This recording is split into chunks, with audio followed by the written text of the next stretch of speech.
If you're one of those people who think everybody else is doing it right, but you're doing it wrong, I'm gonna stop you right there.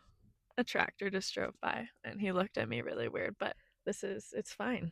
I'm just filming. Anyways. So again, if your goal in life is like, I need to make Becky happy, then do you, but honestly, you should be making you happy. That should be your goal, okay? But in all seriousness, though, when it comes down to social media, nothing is as it seems. When you look at my social media, it looks like I wake surf every day.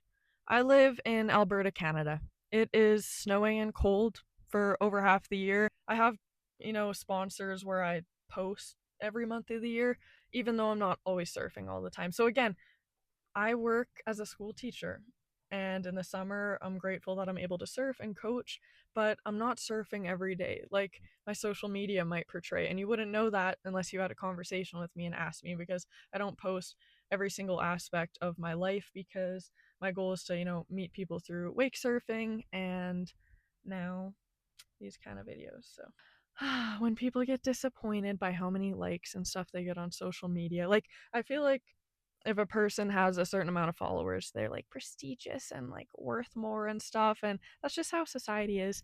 But example, don't feel bad if you don't have a lot of followers, because imagine going to like your great grandparents and being like, "Oh my gosh, I only got 200 likes yesterday." And they probably be like, "We didn't even know 200 people." Like, this is the first time in society, as far as we know, that we've had this much interaction with so many different people. So don't be hard on yourself. What people are posting is a highlight reel, and I'm honestly loving the shift in social media right now, where it's more stuff like this, more people being real, raw, and honest, because there's so many perfect lives on social media, and I promise you they're not perfect, okay? Oh my gosh, there's a tractor driving by me. Do I keep talking? See, this is another thing about self-trust. This is going to be really awkward. But I think I'm just going to keep filming. This is really awkward, to be totally honest with you. I don't know why that made me feel awkward. Um,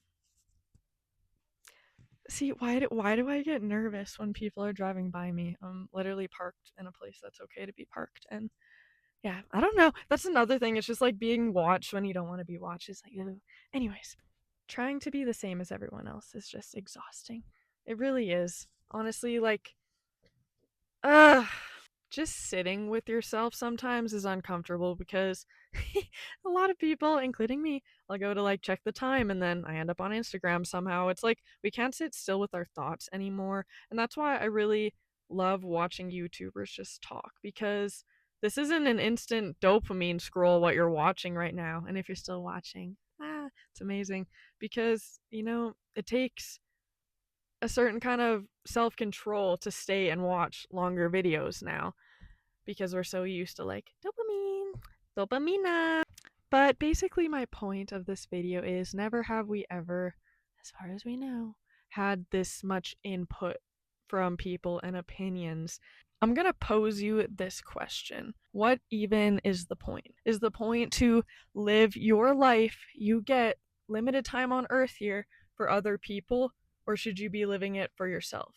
So that comes down to the question of, what do you genuinely want out of life? Do you want to be like everyone else on social media, their perfect lives they're portraying? You know what I mean? It makes me sad that a lot of people are just living for other people's opinions constantly. And social media is good in ways where community is built, da da da, but with anything positive there comes negatives, and we've all seen the negative sides of social media. And even sometimes I get hate comments, and it honestly like makes me laugh, because I don't care. If I'm not having Christmases with you, your opinion literally does not matter to me. So that's also a mindset you could have. It's like, are these people invited to my birthday? No. So I don't care. If Becky down the street is like, "Oh my gosh, like your hair looks terrible every day." Okay.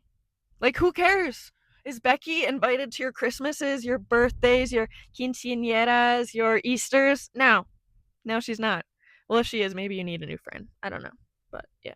Thanks for listening to my little talk, because I feel like we all need that reminder sometimes. Until next time, thank you for watching. And if you made it this far, comment a surf emoji, because I appreciate it if you guys have stayed this long. And that's good, because No más dopamine instante. That's probably not even right. I really need to work on my Spanish. Adios.